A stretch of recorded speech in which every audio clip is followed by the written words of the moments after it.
Seculars అందరికీ నా ప్రత్యేక ధన్యవాదాలు. ఈరోజు ఈ రాష్ట్రంలోనే కాదు ఎక్కడా కూడా భారతదేశంలో ఉన్న ప్రభుత్వ శాఖల మూలంగా ప్రజలకు ఉపయోగం ఉందా, ఎవరికి ఉందో అర్థం కానటువంటి పరిస్థితుల్లో కొన్ని ప్రభుత్వ శాఖలు నిరుపయోగంగా ఉన్నాయి. ఇప్పుడు ఫర్ ఎగ్జాంపుల్ ఏసీబీ శాఖ ఉంది, దాని మూలంగా ఎవరికి ఉపయోగం ఎవరికి తెలియదు. ప్రతి ప్రభుత్వ కార్యాలయం దగ్గర అవినీతి వ్యవహారాల మీద మాకు ఫోన్ చేయండి అంటారు. అసలు అవినీతిని జరగకుండా ఏసీబీ శాఖ ఏ ప్రభుత్వ కార్యాలయానైనా కంట్రోల్ చేయగలుగుదా? అలాగే వెయిట్స్ అండ్ మెజర్స్ తూనికలు కొలతల శాఖ అది ఉందో లేదో ఎవరికీ తెలియదు. ఇరిగేషన్ డిపార్ట్మెంటు, అలాగే లీగల్ మెట్రలాజీ, అలాగే డ్రగ్ కంట్రోల్, వాటర్ పొల్యూషన్, ఇవన్నీ ఎందుకు పనికిరానటువంటి నిర్వీర్యం అయిపోయినటువంటి శాఖలు. అవి బలవంతంగా ప్రజలు నెత్తి మీద పడుతున్నారు. వాటి మూలంగా ఈ ఫుడ్ కంట్రోల్ కూడా అదే పరిస్థితి. ఎక్కడ పడితే అక్కడ విచ్చలవిడిగా పొల్యూటెడ్ ఫుడ్, పొల్యూటెడ్ వాటరు, అలాగే తూనికలు కొలతలు అన్నీ తప్పుడు కొలతలే. పారిశుద్ధ్యం ఘోరంగా ఉంది. అసలు ఈ ప్రభుత్వ శాఖలు ఉండి ఎవరికి ఉపయోగం అర్థం కానిటువంటి పరిస్థితుల్లో ఉంది. ఇక పోలీస్ శాఖ, రెవెన్యూ శాఖ కోసం చెప్పాల్సినటువంటి అవసరం లేదు. రెవెన్యూ శాఖలో ఆస్తులకు భద్రత లేకుండా పోయింది, పోలీస్ శాఖలో హక్కులకు భద్రత లేకుండా పోయింది. బాధితుడు నమ్మకంగా వెళ్ళి ఈ రెండు డిపార్ట్మెంట్లకి నాకు న్యాయం చేయండి అని నమ్మకంగా వెళ్ళి ఆ హక్కుతో హ్యాపీగా బయటికి తిరిగి వచ్చేటటువంటి పరిస్థితిలో ఏ శాఖ కనపడడం లేదు. ఈ శాఖలన్నింటినీ కూడా ప్రక్షాళన చేయాలని రాష్ట్రీయ ప్రజా కాంగ్రెస్ పార్టీ ప్రభుత్వానికి విజ్ఞప్తి చేస్తుంది.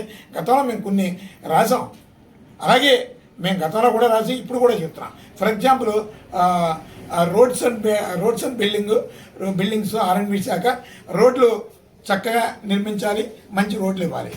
అలాగే ఆర్టీఐ డిపార్ట్మెంటు ఈ వెహికల్ ట్యాక్సెస్ అవి కూడా అది వేస్తుంది. అలాగే రికార్డు పర్యవేక్షణ అంతా కూడా పోలీసు వారు చూసుకోవాలి. కానీ ఈ మూడు డిపార్ట్మెంట్లకి ఒక డిపార్ట్మెంట్కి సంబంధం లేదు. అది రవాణా శాఖ, అది రోడ్స్ అండ్ బిల్డింగ్స్, ఇది పోలీస్ శాఖ. దీని మూలంగా సామాన్యులు ఎంత ఇబ్బంది పడతారు. ప్రభుత్వానికి కూడా అవగాహన లేదు. బ్రిటిష్ కాలం నాటి ఉన్నటువంటి పద్ధతులను ఈ రోజుకి కూడా అవలంబిస్తున్నారు. రాష్ట్రీయ ప్రజా కాంగ్రెస్ పార్టీ సజెస్ట్ చేసింది లాస్ట్ టైం ఒక రిటర్న్గా కూడా మేము గవర్నమెంట్కి రాసాం. ఈ మూడింటిని కూడా ఒక శాఖలోకి వచ్చేటట్టు, హోంశాఖలోకి వచ్చేటట్టు చేయండి. దీని మూలంగా ప్రభుత్వ ఆదాయాలు పెరిగితే వాహనదారులకి భద్రత ఉంటుంది, అలాగే మంచి సేఫ్టీ రోడ్స్ వస్తాయి. ఇవన్నీ కూడా ఇప్పుడు రవాణా శాఖకి, అలాగే ఆర్టీఐ శాఖకి, పోలీస్ శాఖకి సంబంధం లేదు. ఇలాంటి పరిస్థితుల్లో బురదక్కువ పనులన్నీ కూడా ప్రభుత్వం ఆ బ్రిటిష్ కాలం నుంచి ఉన్నటువంటి కొన్ని పనులనే ప్రోత్సహిస్తుంది. వీళ్ళకి విజనరీ అని చెప్పుకోవడం తప్ప సరైనటువంటి విజనరీ లేదు. విజనరీ ఉంటే ఏంటి, ఏ శాఖలో ఏ ప్రక్షాళన చేయాలి, ఈ శాఖల మూలంగా ప్రజలకు ఎంతవరకు మేలు జరుగుతుంది, ప్రజలకు ఏమైనా ఉపయోగం ఉందా, ప్రభుత్వ ధనం ఎంత నిర్వీర్యం అయిపోతుంది, అసలు ఎక్కడా భద్రత లేదు, సేఫ్టీ లేదు. ఇలాంటి ప్రభుత్వ శాఖలు ఉన్నాయని చెప్పుకోవడం తప్ప దాని మూలంగా ఏ ఉపయోగం లేకుండా ఉండేటటువంటి పరిస్థితుల నుంచి ప్రజల్ని కాపాడుకోవాలి, ఈ సమాజాన్ని రక్షించుకోవాలి. అలాగే టోటల్గా నిర్వీర్యంగా ఉన్నటువంటి ప్రభుత్వ శాఖలన్నింటిని కూడా రద్దు చేసి దాని స్థానంలో ఒక అధ్యయనంతో ప్రజలకు పనికొచ్చేటటువంటిది, సమాజానికి పనికొచ్చేటటువంటిది, ప్రతి పౌరుడు భద్రతగా ఉండేటటువంటిది ఒక అధ్యయనం చేర్పించండి. ఆ అధ్యయనం మేరకు శాఖల్ని మీరు నియమించండి. అంతేగాని ఎప్పుడు కూడా ప్రజలకు పనికిరానటువంటిది, భవిష్యత్తు తరాలకు కూడా పనికిరానటువంటిది, కేవలం అవినీతి చర్యలకు, దోపిడీకి మార్గం చేసుకోవడానికి మాత్రమే ఇప్పుడున్నటువంటి చట్టాలని వీళ్ళు ఉపయోగించుకుంటున్నారు. ఇప్పుడున్నటువంటి బూజుపట్టిన చట్టాలని కొన్ని రద్దు చేయండి. రద్దు చేసి ఆ స్థానంలో ప్రజలకు పనికొచ్చేటటువంటి చట్టాలని వినియోగించండి. అలాగే పోలీస్ శాఖ కూడా మేము ఆంధ్రప్రదేశ్ గవర్నర్కి, ప్రెసిడెంట్ ఆఫ్ ఇండియాకి కూడా మేము లెటర్ రాసాం.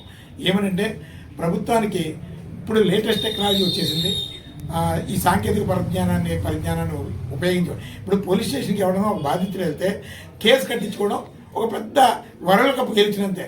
కేసు కట్టరు వాళ్ళు, పిటిషన్ ఎంక్వైరీ అని ఆడు మానసికంగా కృంగిపోతాడు బాధితుడు, పోలీస్ స్టేషన్కి వెళ్ళకూడదు అనుకుంటాడు. అందుకని ఇప్పుడు మేము చేసినటువంటి సజెషన్ ఏంటంటే ఫోన్లో వాడికి వాడు సెల్ఫ్ కంప్లైంట్ రిజిస్టర్ చేసుకునేటటువంటి విధంగా ఒక ఆన్లైన్ ప్రక్రియని ప్రభుత్వం ప్రారంభించమన్నాం. అలాగే ఇప్పుడు ఏసీబీ కేసుల్లో కానీ ప్రభుత్వం హక్కుల ప్రకారం అధికార దుర్వినియోగానికి పాల్పడినటువంటి అధికారుల మీద కానీ ఈ ఏదో 3 years తూతిమంత్రంగా 4 years ఉన్నటువంటి సెక్షన్లో మళ్ళీ 3 నెలలు పోతే వాళ్ళకి ఉద్యోగాలు ఇచ్చేస్తున్నారు. ఒక అవినీతి చేసాడు అంటే అతను ఉద్యోగం చేయడానికి పనికిరాడు. అవినీతి చేసాడంటే అతను నెక్స్ట్ కూడా అవినీతి చేస్తాడు, విధులు నిర్వహించలేడు. అదేవిధంగా ప్రభుత్వ విధుల్ని దుర్వినియోగం చేయడం కూడా అది పెద్ద నేరం. దాన్ని యావజ్జీవ కారాగార శిక్షల కింద దాన్ని మార్పులు చేర్పులు చేయమని ప్రభుత్వానికి మేము రిప్రజెంటేషన్ ఇచ్చాం.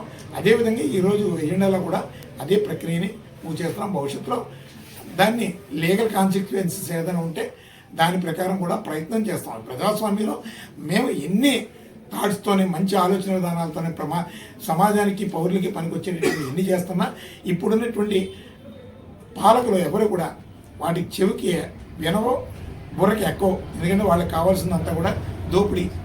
వాళ్ళ తరతరాలు బాగుపడాలి, వాళ్ళ కుటుంబీకులు బాగుపడాలి, సమాజం వ్యవస్థ ఏమైపోయినా పర్వాలేదు, దీంట్లో మార్పు రావాలి. ఒక చైతన్యవంతమైనటువంటి తిరుగుబాటు రాష్ట్రీయ ప్రజా కాంగ్రెస్ పార్టీతోనే సాధ్యమని మేము ఈరోజు ప్రజా చైతన్యం కోసం మాకు ఉన్నటువంటి సమాచార మాధ్యాలన్నింటినీ కూడా వినియోగించుకుంటూ ఈ ఉద్యమ కార్యాచరణాన్ని రాష్ట్రీయ ప్రజా కాంగ్రెస్ పార్టీ పరిపాలన రావాలంటే ప్రజల్లో రావాలంటే ప్రజల్లో చైతన్యం రాదండి. ఎందుకంటే భయం. మనకి 82 ఏళ్ల స్వాతంత్రం నేర్పింది ఏంటంటే పెడతానంటే చేయి చాచడం, కొడతానంటే పారిపోవడం. హక్కులు ఉన్నాయి, హక్కులతో నాకు న్యాయం జరుగుద్ది, నన్ను ఎవరో మోసం చేయలేరు, నన్ను ఎవరో అన్యాయంగా నా మీద అక్రమ కేసులు బనాయించలేరు అనే నమ్మకంతో ఏ పౌరుడు బతకలేకపోతున్నారు. ప్రశ్నిస్తే తప్పుడు కేసు పెడుతున్నారు, జీవితాలను నాశనం చేస్తున్నారు. అందుకని చైతన్యం అనేది సాధ్యం కానటువంటిది. చైతన్యం అంటే 400 ఏళ్ళు బానిస బ్రతుకులు బతికాం. మనకు చైతన్యం ఎక్కడ వస్తుంది? మన చైతన్యం అంటే అదే. అందుకని ఒక తిరుగుబాటు అంటే కర్రలో కత్తిరించుకోకర్లేదు. ఒక విప్లవాత్మకమైన తిరుగుబాటు మనలోనే రావాలి.